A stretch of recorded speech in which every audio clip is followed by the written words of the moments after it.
Hey everyone, Andrew here, and it's time for the top 5 films of 2019. This year was kind of interesting. There was a couple movies that did stand out as being exceptionally well, and there was a lot of middle ground. There's a lot of 4.5s out of 5s for me. And there's a lot of films that some people gave really a lot of hate to that I thought were fine or interesting or had some really good qualities to them. And I won't talk about some of those at all, but for the most part, my list was kind of definitive to when I was starting to figure this out. I knew what was the top 3, and then the 4th and 5th one fell into place fairly easily. So let's get started.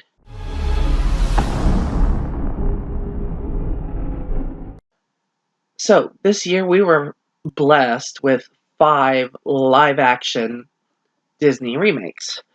I say that because Lion King, which was definitely one of the worst ones, was not live action. That was clearly animated, but whatever. Aladdin wasn't much better. I did not see Lady and the Tramp, but from everything I've heard, it's not great, and I highly doubt it would do too well for me. Maleficent was fine. It had some stuff in it that kind of worked, but it got really dark at the end, and just mass murdering of people towards the end is just really weird and dark for this story. But it was okay. I enjoyed it. But really, the one that stood out and the one that is going to be here at my number 5 was Dumbo by Tim Burton. This, for me, was kind of Tim Burton coming back to the style and filmmaking that I absolutely loved. I think he's been on a downward spiral ever since he sold out and did Alice in Wonderland. Now Alice in Wonderland has its own charm, and there's some stuff after that has worked. I did actually like Mrs. Peregrine's Home for Peculiar Children, but it didn't really hit the right level of whimsy and magic that I felt Dumbo did. And it's weird, because I've not heard anybody really talking about it, and the few people I have heard talk about it, most of them give really negative opinions on it. I don't understand why. The main problem I've heard from people saying is that the child actors gave very stale, blah performances. To which I say, have you seen a Tim Burton film? All of the children give blah, uninteresting performances. That is intentional. Those kids are giving off that dry a performance because that's what he wants. Honestly, and it doesn't bother me. It's a good level of disassociativeness. They're just not energetic. They're kind of depressed and uncertain with what they want. And it's like they're going through grief. They just lost their mother. It all works for me. But I know other people have said that was their biggest problem with it. And I'm like, okay. But the rest of it, I really like. All of the side characters are really interesting. The effects are very good. The story is exactly what I want from if Disney is going to keep doing these live-action remakes. I want you to take the story and expand upon it. I want more added. I want different context, different things. This took the entire movie, the original movie Dumbo, and condensed it to half an hour, and then gave you a whole new second and third act. That was all really interesting, really well told. All of the side characters, even if you don't like the 2 lead kids, all of the other characters have personality and have energy. They're always doing something interesting in the background or having an interesting reaction to things.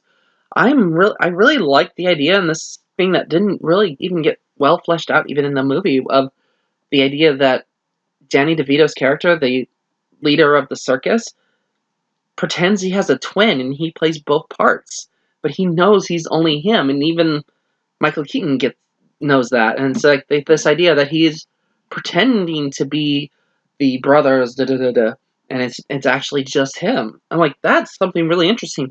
It's barely touched on. I would love to find out more about that and seen more scenes of that. I liked all of the stuff there's some little stuff that definitely doesn't work. The pink elephants segment is really weird and trippy and kind of bizarre. The whole third act villain's plan really doesn't make the most sense, because Dumbo is not flying properly because he knows his mother's in the park and he won't fly properly unless he's with her, so let's kill her. No, why don't you just let Dumbo be with his mom, and then he'll fly for you and make you money? Oh, I killed the mom. That was a dumb plan. That it was dumb, but and it had some stuff in this that like really worked. Very beautifully shot. Like some of the imagery in this is really good. Like I listened to the Nostalgia Critic talk about this one. And he's like, this would be an amazing silent film. Like if it was just imagery and using those shots, it could be like this beautiful thing. And I'm like, yeah, but I also liked it with the sound. It's got good music, got good characters. It does all of the stuff that I kind of want from this. Honestly, it's my second favorite of these live action remakes. It's like I put it right below the remake of The Jungle Book, and it's honestly a lot of fun. And I'm really sad that no one else really liked it because I thought it was amazing. I acknowledge there were definitely some flaws in it. I had to lower my original rating of 5 out of 5 down to a 4.5, but it's still extremely interesting and well told, and I absolutely enjoyed every minute of it.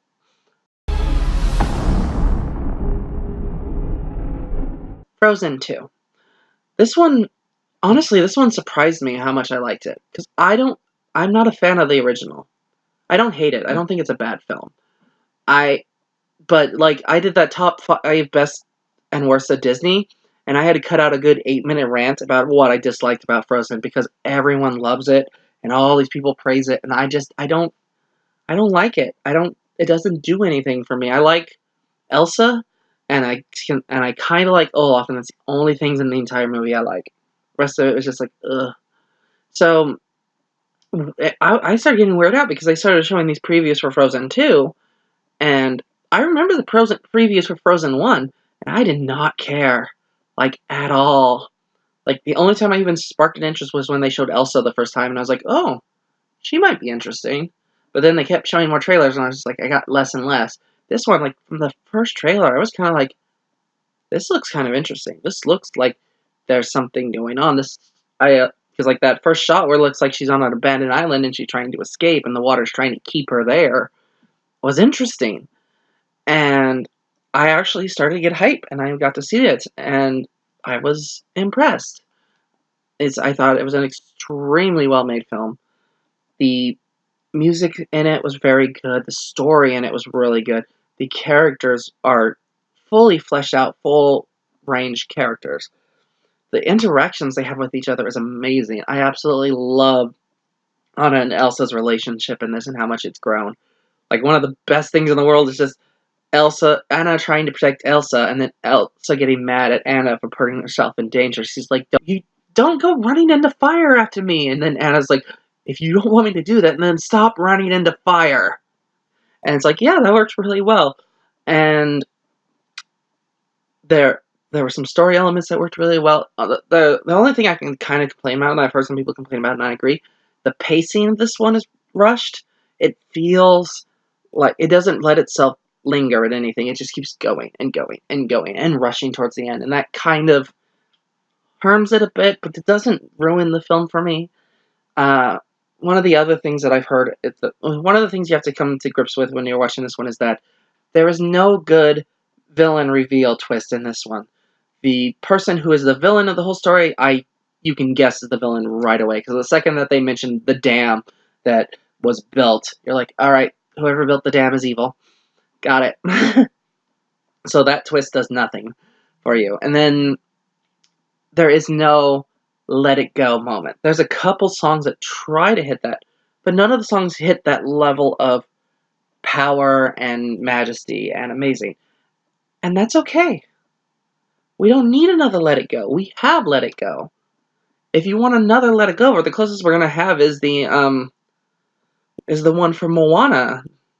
How Far I'll Go. That's the closest we're gonna get to another type of Let It Go.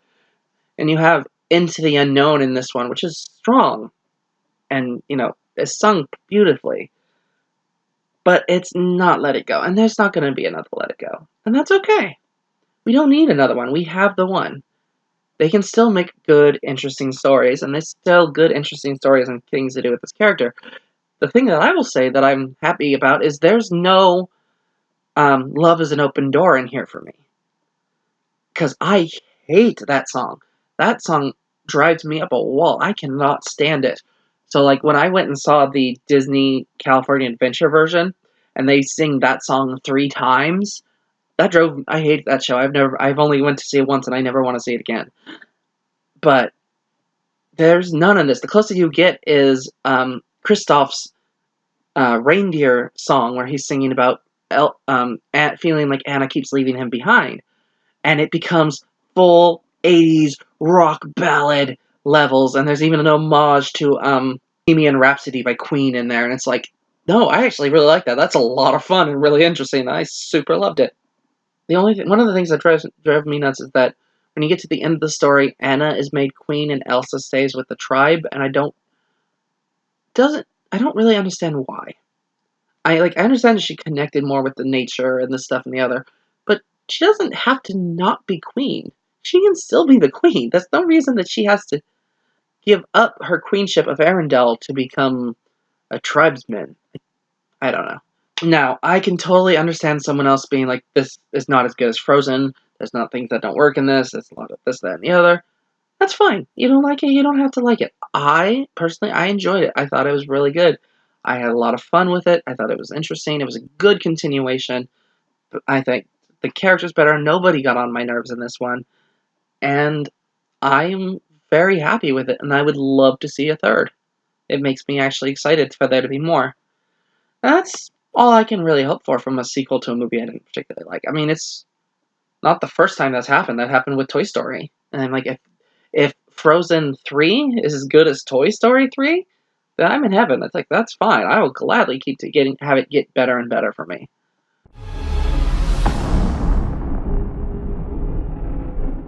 Spider-Man Far From Home. So, Spider-Man Far From Home is an interesting follow-up to the previous Marvel movie, and you get a whole new kind of look and take at the character of Spider-Man and Peter Parker and him trying to find that balance of that. I really loved the action and the way this movie was shot. It's just a really interesting story, and like the way it's done and the way they pepper in the rest of the Marvel universe and what happened. Peter having to come to terms with the loss of his mentor, and also that his mentor left for him a legacy that he has to try to live up to, but knows that he couldn't, is really interesting. And the performance in this is really good. Like, all of the side characters are really interesting and well told. Even the two teacher characters, who are just joke characters, are like, they're funny. I'm laughing a whole bunch of times. Like, one of them keeps claiming anytime something happens, it's like, there's witches! Witches are doing this! Ah, no more witches! And it's just like, you are crazy. I love you. It's just insane. It was really funny, really interesting. I just like the growth of the character and how they treat him and how he's like trying to develop a relationship with MJ, but not knowing exactly how to do it. And then you get introduced to Mysterio, played by Jake Gyllenhaal, and Jake Gyllenhaal hits this one out of the park. Like he is so good in this. He just hits all of the tone and all the moods correct, and it's just so nice. Halfway through the movie, I'm like hoping, I was desperately hoping, like, okay, you are actually, everything you've said is true. You are a real hero from another universe, and that we get to keep you, and then at a later point, we can bring out an evil Mysterio. I'm hoping that's the case. I knew it wouldn't be, but I was really hoping because he was so interesting and so well told and so likable. But then when you see the mask drop, when you see him turn, show his evil side, show his true intentions, it is perfect. It's just so on the money, and he explains everything, and everything makes sense, and you're just like, oh wow, there's so much to this performance. And then when you see him and Peter fight for the first time, it's like a legit Mysterio fight. It's so trippy and all over the place. It really reminds me of Doctor Strange, and it fits well, and you get that layer of, you don't know what's real and what's not, and it's the most perfect version of like Mysterio I think we could have captured on film. Was just that scene there alone was amazing. And then Peter got hit by a train, and that was horrific and hilarious at the same time. And he survived, and I'm like, okay, yay. And just to see his growth as a character and what he's doing and what they're doing with him is just amazing. I was so happy to see this film, and it's one of those things, like, I know I've had some people say, like, a little weaker because it's following the last Marvel movie, and then it's also following Spider-Man Into the Spider-Verse, which was a better Spider-Man movie. And I'm like, yeah, I'll agree. Spider-Man Into the Spider-Verse was a better Spider-Man movie. That said, this is also a very good Spider-Man movie. This would be in my top 5. I liked this way more than I liked Homecoming. I thought this was really well played, really well thing. I think he captured both sides of the character perfectly, which he did in Homecoming, but there was just a little bit weakness in the story. That weakness is not in the story. Although, the fact that Tony gave Peter these glasses that he could use to murder people was a little much. But, because it's like he gave him the spider suit with a safety mode, you'd think he would have done the same thing with the glasses, but whatever. And otherwise, I highly enjoy the film. Really liked it. It was a very good follow-up to everything, and it's in my top 5 Spider-Man movies. It's like this one, Into the Spider-Verse, and Spider-Man 1 and 2 by Raimi. Those are all amazing, and I love every one of them. For what it is and what it brings forward, and the fact that we almost lost this, that we almost had a Sony-only version of Spider-Man again, I'm glad that we got to keep this, because this Spider-Man belongs in the Marvel Universe. Even if he's only a side character who appears every once in a while, he's still kind of the heart and soul of what the Marvel Universe is now. And I'm happy to see that, and I hope to see more of him.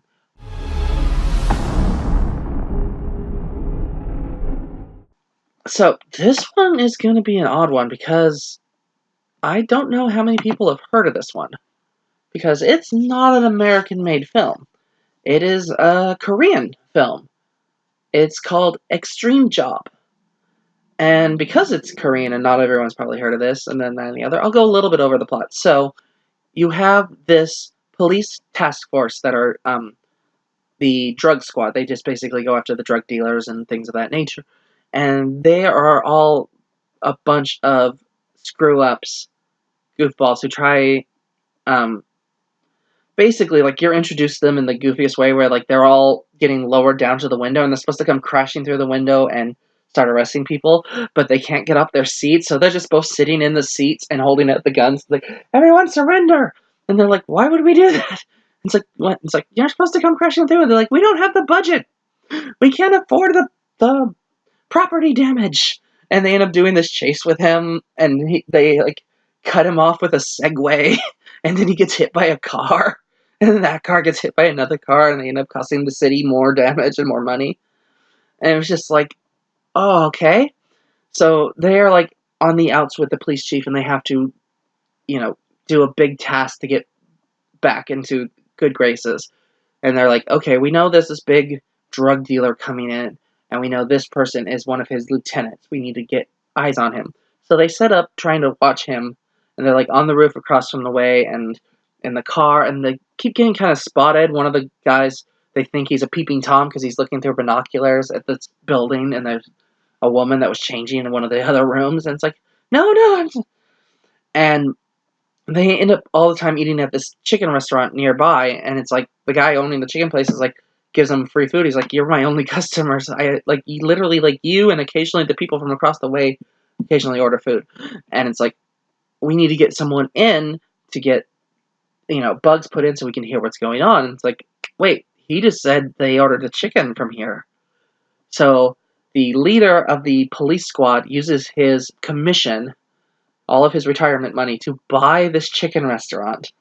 And they're like, it's fine, no one ever eats here. We'll just set up shop and use this as our base, and then keep our eye and keep track of them.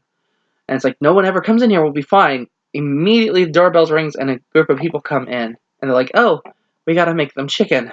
Okay. So they have one of the guys who knows a little bit about cooking being in charge of all the chicken making. And his family is from a restaurant that focuses on Korean ribs. So he makes rib-style chicken with a special sauce. And the group super loves it. And suddenly this restaurant that had nobody there is now getting slammed really hard. And they're having to pretend to run this whole restaurant while trying to balance keeping an eye on these criminals. But the restaurant is making them money, so they're having a hard time keeping their focus on their actual job and are more focused on money. There's a lot of little jokes in this that are just hilarious. Like, one of the things they do is they put up like this sign. It's like, we've increased our chicken prices. It's like, no one will ever pay this much for it. Next day, still packed full. It's now even more popular because it's a tourist attraction. Because it's like, the chicken this pricey has to be good. Like, okay.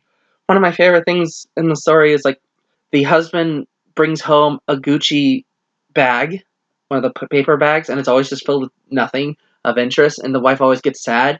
And then when the chicken restaurant starts doing well, he comes back with the Gucci bag. He sets the bag down, walks away, and she goes like, "Oh, not this again." Pulls out a legit Gucci bag, and she's like, "I need a shower right now." Basically, like, I'm gonna shower and then I'm gonna have sex with my husband because he just got me a Gucci bag. Like, oh god, it's just like, it is 100% hardcore comedy, spoof, crazy, insane action story, and it's just hilarious. I was laughing like every 3 seconds. I saw this. I only even knew this movie existed because of Phantom Entertainment's Charting with Dan. He talked about, like, at the beginning of 2019, these movies that were doing really well worldwide, and this was doing extremely well in China. And he kept talking about it, and it kept sounding interesting. And I happened to be on a plane going to Paris, and they was flipping through the movies they had on Air France, and one of the movies they had was this. And I'm like, oh, this is perfect. I'm on a flight. I have all my focus can be focused on this. I can actually give this foreign film the attention it deserves. Because I don't watch a lot of foreign films because reading subtitles requires like 100% focus on the movie, and I am a little too scatterbrained. I'm always like on my computer or on my phone or playing a video game or doing something else while I'm watching a movie. So, like, unless I'm at the theaters, I'm a little more distracted. So it's like this is the perfect, and I'm watching it, and my ex girlfriend is sitting in the seat next to me, and she's watching her own movie, and I'm laughing so hard that she looks over, sees what I'm watching, turns off her movie, and switches to my movie, and starts watching it with me. It's just like, it was insane. It's so ridiculous, and you get to the end, and they explain why these group of losers were chosen, and they all have skills and stuff that actually makes them really well picked for this job. And it's like, oh, it's like, he didn't choose these people for their detective skills or their this, that, and the other. He chose these people because they could fight like they were brawl warriors.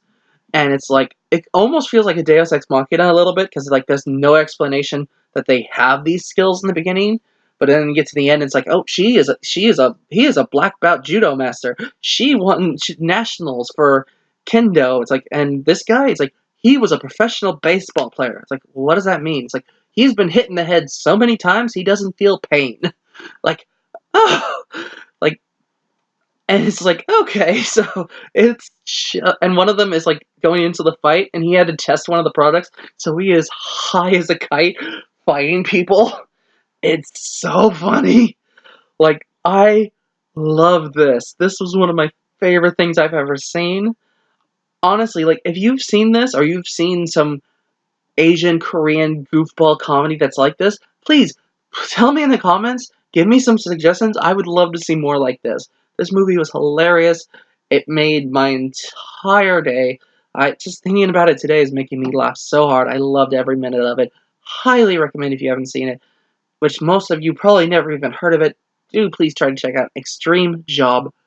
Definitely well worth it. 5 out of 5.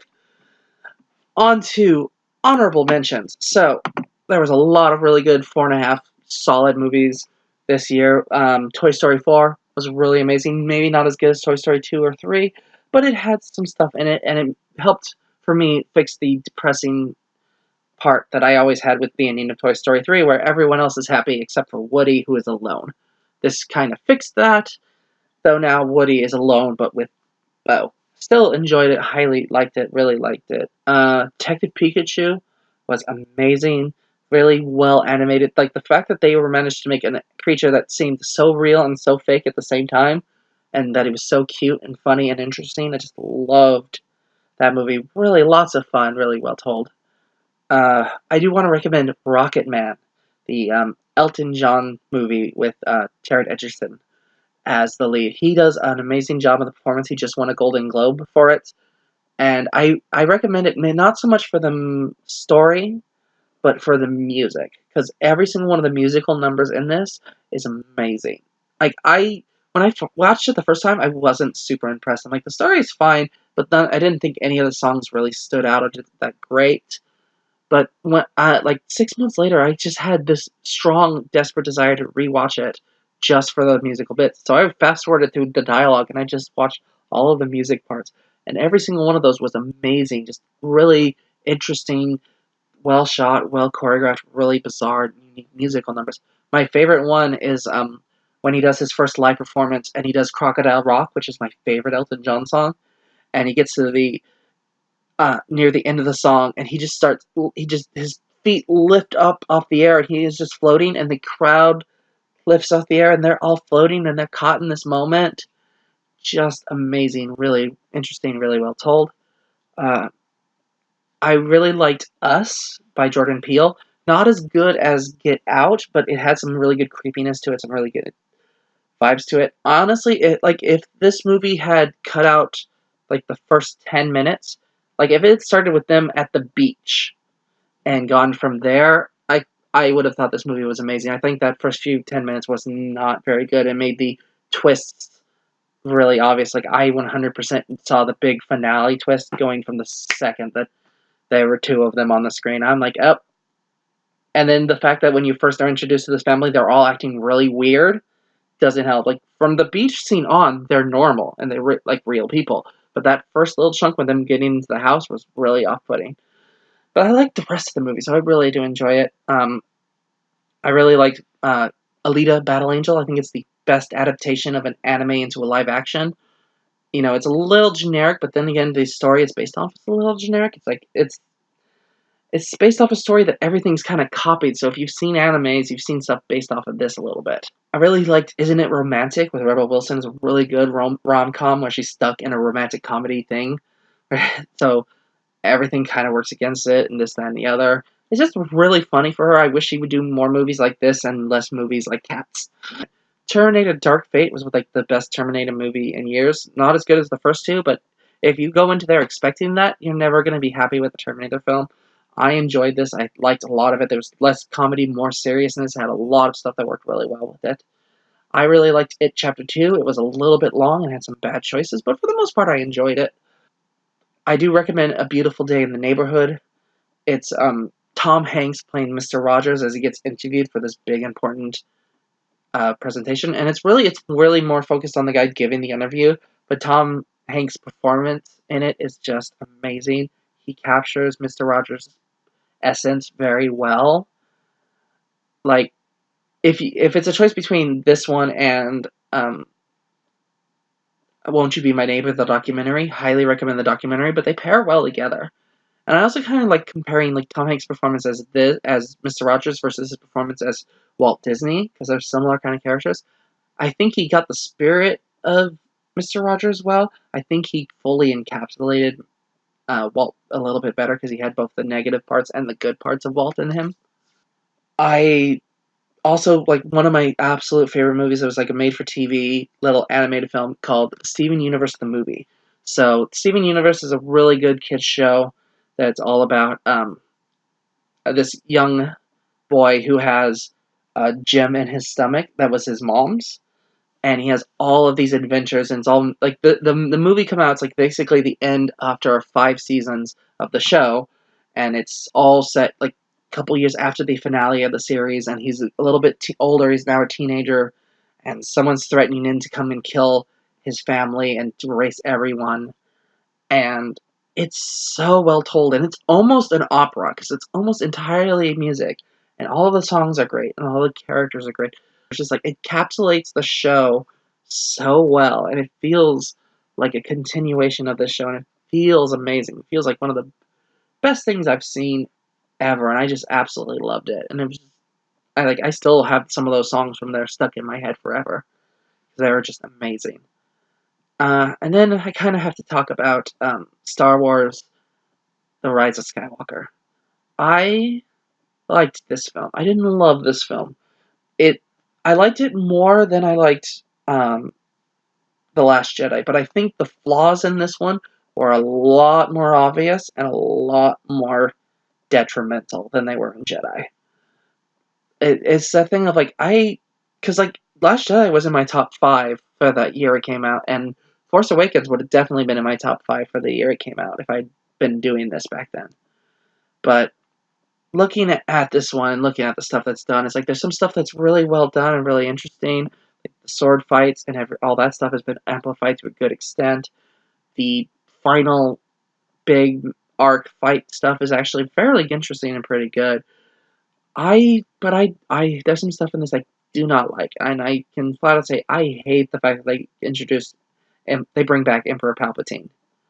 Like, if that had been the plan, if they'd been setting that up beforehand, I'd be a little more forgiving. But the fact that literally the first thing in the movie is the dead speak, people are hearing the Emperor's voice, no, this feels like a dramatic go back because people were so mad at Last Jedi that you're trying to do it. This feels like an overcorrecting. Like, oh, everyone hated Last Jedi, so we have to do all these things to try to fix it. It's like, yes, but the problem is if you try and do that sometimes, you end up overcorrecting and you make a bigger mess than you had before. So that's kind of what this one felt like. It felt like there were too many fingers in the pot. Like too many chefs in the kitchen, too many people trying to do this, that, and the other. There's stuff that's mentioned that's never resolved. There's stuff that just doesn't really go anywhere. That said, I still really like the film. I've already watched it twice. I enjoyed lots of it. I think they did really good by Rey. I think they did really good by Kylo Ren. And they do a really good thing with his. And I wish there's things that I've heard people complain about that don't bother me, and there's things that I complain about that other people have not mentioned. One of those things, I really kind of hope there's a director's cut for this that just has more to it and has some of the scenes better explained or redone or something. I don't know. I enjoyed it. I didn't love it. It's not in my top 5 for that reason. Anyway, let's move on to my number 1.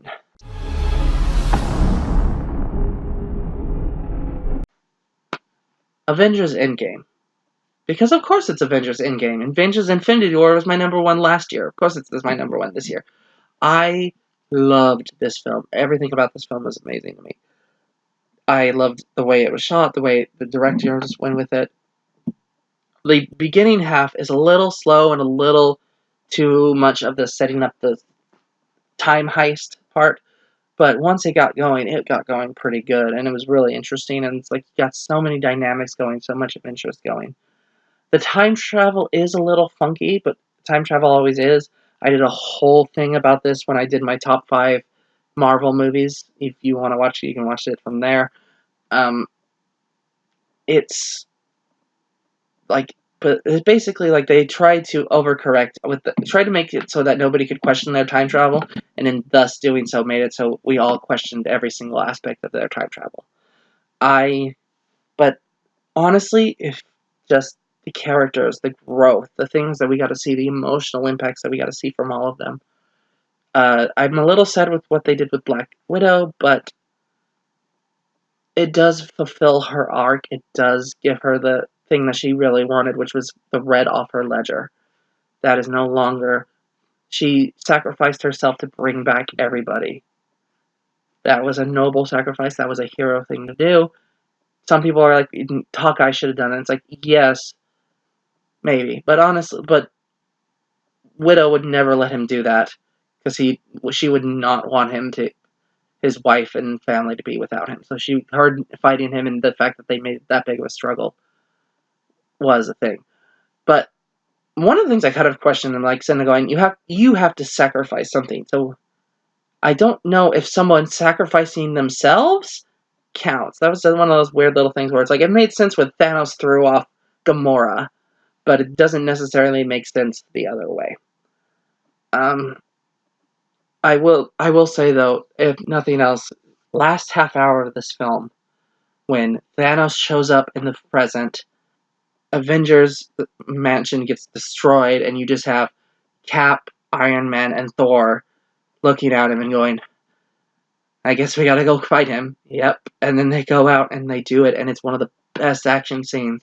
And then you have Captain summon and wielding Mjolnir, and it's just amazing. And you get to that point where everyone's beaten down and his shield is damaged, and it's Thanos is like, you time to give up, you've lost, and he just tightens it and gets ready for another round, and you just hear Captain on your left, and you see the portals open, and all of the characters come out, and Falcon flies in, and just everyone is there ready to fight and support, and everyone's alive, and everything that they did for this movie to bring them back succeeded. It's, oh god, it's making me cry just talking about it. I love it. It's one of my, this is not this is my favorite thing in probably all of Marvel. It's probably one of my favorite movie things ever.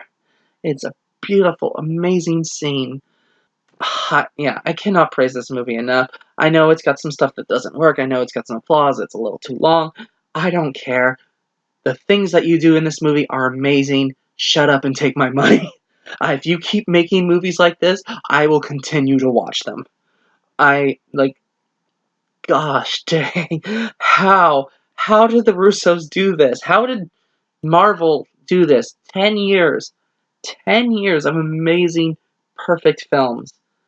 Like, I will gladly watch 4 movies that are as good as Thor: The Dark World, which is the worst one of the Marvel movies. I will gladly, if every 5th one I get something of this level, yes, take my money. I love it. It's amazing. Highly love. Highly recommend. Best movie of 2019 was definitely Avengers Endgame. Well, what do you all think? Do you all agree with me? Is there some of you think that should have been better? Is there some that I so worse?